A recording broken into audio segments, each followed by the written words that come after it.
আরেকজন বক্তারে গাঁজাখোর বলতো আমার বিবেকে সামান্য একটু বাধে না।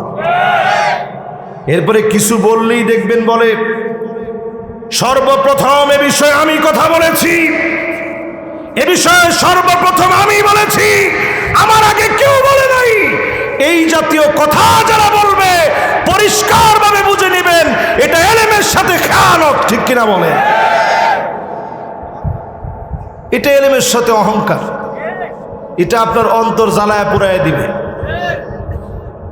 এই পথ ভালো নয়, এ পথ শয়তানের পথ, এ পথ কুলুষিত পথ, এ পথ মানুষকে জাহান্নামের দিকে নিয়ে যায়, ঠিক কিনা বলে?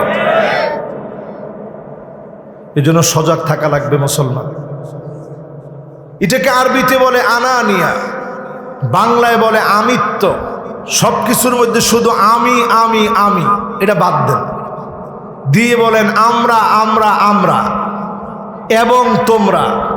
মানুষকে প্রাধান্য দিয়ে কথা বলতে শিখেন, আপনি দেখবেন এই ধরনের অহংকার আমাদের অন্তর থেকে দূরীভূত হয়ে যাবে ইনশাআল্লাহ। পরে